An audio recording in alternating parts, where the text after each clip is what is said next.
नमस्कार, स्वागत है आपका एक नई वीडियो में। आज हम डिस्कस करेंगे एक ऐसे कंट्री के बारे में जो पड़ता है साउथ अमेरिका में। ये कंट्री खास इसलिए भी है क्योंकि अभी उतना चर्चा में नहीं है, लेकिन एवरेज अगर आप लगाएंगे तो साल भर में ये बहुत ज्यादा चर्चा में बना रहता है। हमेशा किसी न किसी कारण से ये चर्चा में रहता है। इस कंट्री का नाम है वेनेजुएला। शायद आपने सुना भी होगा। तो समझ लीजिए ये जो कंट्री है साउथ अमेरिका में पड़ता है। और साउथ अमेरिका का एक ऐसा कंट्री है जो कि सबसे ज्यादा टाउन्स है, जिसके अंदर जिसकी आबादी सबसे ज्यादा टाउन शहर में रहती है। तो इस पॉइंट ऑफ व्यू से आपको लगेगा कि पता नहीं कितना डेवलप्ड कंट्री है, मैं इसलिए बता रहा हूँ आपको। लेकिन जानने की और हैरान होने की बात यह है कि ये डेवलप्ड कंट्री नहीं है, ये एक बहुत ही सामान्य कंट्री था। और आज के टाइम पे ये एकदम बोल सकते हो कि जद्दोजहद करता हुआ बिखरता हुआ कंट्री बन गया है। समहाउ कैसे भी करके कुछ कंट्रीज की मदद से ये संभला हुआ है, अदरवाइज इसका जो भविष्य है बहुत ज्यादा अंधकार में है। इस कंट्री पर स्पेनिश ने बहुत ज्यादा दिनों तक राज किया, स्पेन के बंदों ने, जैसे हमारे यहाँ पे इंग्लैंड ने राज किया। उसके बाद में यहाँ पे क्या है, कुछ किंगडम आए एक तरीके से, और फिर कम्युनिज्म की चपेट में ये कंट्री आया। और अल्टीमेटली होते होते आज के टाइम पे यहाँ पे निकोलस मादुरो यहाँ के प्रेसिडेंट है। इससे पहले ह्यूगो चावेज ने काफी समय तक यहाँ पे शासन किया। तो वन पार्टी रूल या बोल सकते हो तानाशाही ऑटोक्रेसी का ही एक हिस्सा रहा है वेनेजुएला। तो जहाँ पे ये सारी चीजें रहती हैं वहाँ पे कुछ दूसरी कंट्रीज से जो ट्रेंड में चल रही होती हैं चीजें, उनसे हटके कुछ कार्रवाई हो रही होती है। तो एक समय पे ये कंट्री बहुत ज्यादा खुशहाल भी था एक तरीके से, क्योंकि सब्सिडीज वगैरह इतनी दे रखी थी अपने नागरिकों को कि जो कि एक सामान्य कंट्री नहीं देता है। लेकिन कुछ ऐसी वारदात हुई, कुछ ऐसा माहौल बदला कि आज के टाइम पे इस कंट्री में बहुत ज्यादा हालत खराब है। तो ये था इसका इतिहास। आगे आप इंडिया वेनेजुला के रिलेशंस आपने ज्यादा नहीं सुने होंगे, लेकिन इंडिया का एक एम्बेसी है और वेनेजुएला का भी एम्बेसी है इंडिया के अंदर। एक लिमिटेड वार्तालाप हम मेंटेन करते हैं इंडिया वेनेजुएला के बीच में। रिलेशंस बहुत ज्यादा खास नहीं है।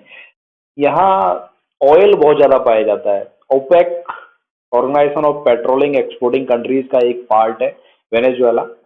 लेकिन यहाँ से ऑयल मंगाना हमें बहुत महंगा पड़ता है, इसलिए इंडियन गवर्नमेंट शायद मुश्किल से ही थोड़ा बहुत ऑयल यहाँ से मंगाती है, क्योंकि इसका जो डिस्टेंस है वो बहुत ज़्यादा है इंडिया से। तो लिमिटेड ट्रेड है, limited people to people connection है, और लिमिटेड ही गवर्नमेंट टू गवर्नमेंट इंटरेक्शंस होते हैं, ज़्यादा नहीं होते। क्योंकि एक तरीके से वेनेजुएला इंक्लाइंड भी है, हमारे पड़ोसी कंट्री जो कि चाइना है, चाइना की तरफ ज़्यादा इंक्लाइंड है।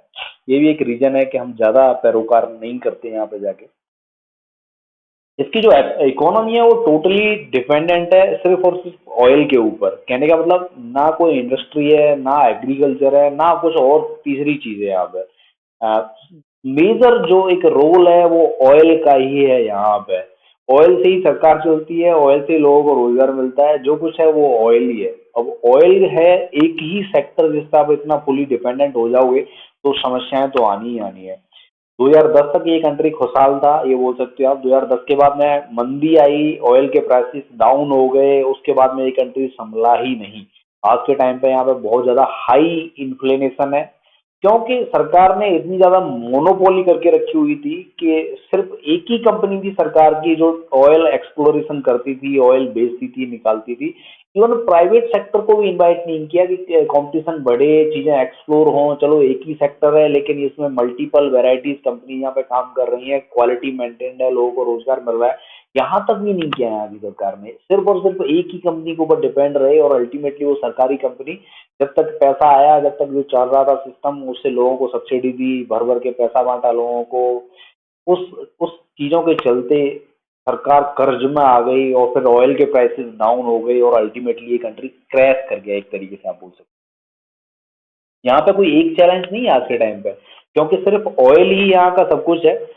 वही एक इकलौता सेक्टर है जिसको सरकार पूरी तरह से कंट्रोल किए हुए है। तो अनएम्प्लॉयमेंट का जो रेट है बहुत ज्यादा हाई है, हाई इन्फ्लेशन आज के टाइम पे, बहुत ज्यादा महंगाई है इस कंट्री में। टेंशन विद यूएसए के और भी जो डायमेंशन है वो ये है कि इस कंट्री की यूएस के साथ में बनती नहीं है, तो यूएसए से हमेशा खिलाफ रहता है। यूएसए हमेशा चाहता है कि निकोलस मादुरो को हटा दिया जाए कैसे भी करके। बीच बीच में असैसिनेशन अटेम्प्ट्स भी किए गए हैं, लेकिन असासन हो नहीं पाया निकोलस मादुरो का। तो वो अलग बात है, लेकिन कहीं ना कहीं यूएसए इस कंट्री के फेवर में नहीं है कि जिस तरीके से ये चल रहा है, खासकर निकोलस मादुरो इसको चला रहे हैं।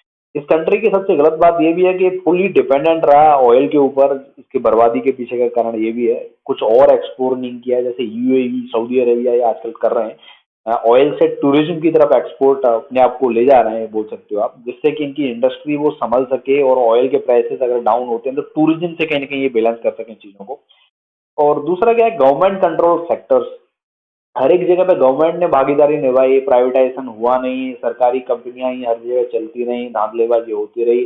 तो ये सारी चीजें क्या है, मेजर प्रॉब्लम्स बन के आई हैं इस कंट्री में, वेनेजुएला में। अब इंटरेस्टिंग केस जिसके वजह से ये वीडियो मैं आपको बता रहा हूँ और ये वेनेजुएला आज के टाइम पे न्यूज में बना हुआ है, वो ये केस है कि निकोलस मादुरो चाहते हैं कि हम ब्रिक्स ज्वाइन कर लें। ओके, इसको आगे बढ़ाने से पहले, ब्रिक्स वाले किस्से को आगे बढ़ाने से पहले मैं आपको बताना चाहूंगा कि निकोलस मादुरो जो आज के टाइम में प्रेसिडेंट है वेनेजुएला के, एक बहुत ही सामान्य घर से आते हैं, बस ड्राइवर हुआ करते थे एक टाइम पे, फिर ट्रेड यूनियन यूनियन जो ट्रेडर्स का होता है उसके प्रमुख बने और वहां से ये उठते हुए पॉपुलैरिटी गेन करते हुए प्रेसिडेंट बन के बैठ गए। आज के टाइम पे बहुत सारे लोग इनको पसंद नहीं करते स्टिल, लेकिन ये पकड़ बनाए हुए हैं कुछ कंट्रीज की मदद से, जैसे रसिया, चाइना और कुछ कंट्रीज हैं, और ये टिके हुए हैं प्रेसिडेंट बन के, चाहे कैसी भी कंडीशन हो। तो मतलब सोच बता रहा हूँ मैं, बहुत ज्यादा बड़ी सोच नहीं है यहाँ पे। करप्शन के चांसेस आप देख रहे होंगे और ऑटोमेटिक बढ़ जाते हैं जब कोई लीडर इस तरीके से मनमानी करके कुर्सी पे बैठा हुआ होता है और उसका विजन बहुत ज्यादा खास नहीं होता है। तो ये सब चीजें भी कहीं ना कहीं इनकी जो पॉलिटिक्स, राजनीति और इनकी फिलहाल की कंडीशन के साथ में जुड़ी हुई है। लेकिन निकोलस मादुरो क्या है, यूएसए से खतरा है इनको, तो ये रसिया और चाइना की शरण में बहुत ज्यादा रहते हैं। और चाइना में रिसेंटली इनका दौरा हुआ था, जिन्होंने इन्होंने यहाँ पे आगे रिक्वेस्ट करी कि हम ब्रिक्स ज्वाइन करना चाहते हैं और चाइना की मदद से ज्वाइन करना चाहते हैं। इससे फायदा क्या होगा कि अगर ये, जैसे कि बहुत सारे कंट्रीज की अभी रिसेंटली ज्वाइनिंग हुई है, ज्वाइन किया है उन्होंने ब्रिक्स ब्रिक्स को, तो इनको भी लग रहा है कि यार ब्रिक्स वाला प्लेटफॉर्म पे थोड़ा सा दमदार है, काफी कंट्रीज इसमें दमदार है और वो खेमा इसमें ज्यादा है जो ग्लोबल साउथ का जय जयकार करता है, यूएसए से थोड़ा सा खिलाफ रहता है, वेस्ट से थोड़ा सा खिलाफ रहता है।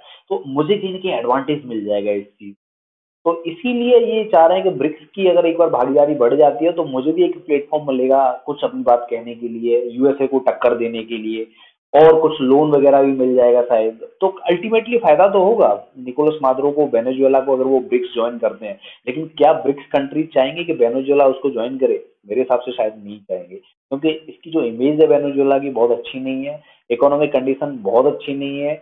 अल्टीमेटली है, ऑयल एक्सप्लोरेशन का पोटेंशियल बचा हुआ है, लेकिन चैलेंजेस बहुत ज्यादा हैं। तो शायद चाइना को ये दरख्वास्त दें, चाइना इनका फेवर करे जैसे पाकिस्तान का करता है, लेकिन इंडिया और बहुत सारे कंट्रीज हैं जो समझदार कंट्रीज हैं, वो इनको शायद अलाउ नहीं करे, मैं ये सोचता हूँ।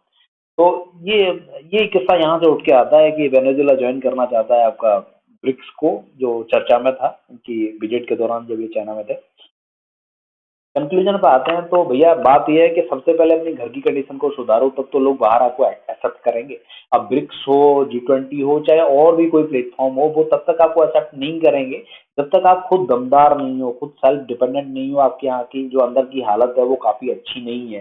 जैसे यूक्रेन है, यूक्रेन को यूरोपियन यूनियन ने एक्सेप्ट नहीं किया, चाहे वो कितना भी एड उनको दे रहे हैं, कितना भी कुछ कर रहे हैं, क्योंकि यूक्रेन कहीं ना कहीं पोटेंशियल नहीं था वो यूक्रेन में उस टाइम पे। और जो कंडीशंस थी वहाँ की थोड़ी सी डिफरेंट थी। तो वेनेजुएला के साथ में भी यही है, यूएसए के साथ में पंगा, कंडीशंस घर की अच्छी नहीं है।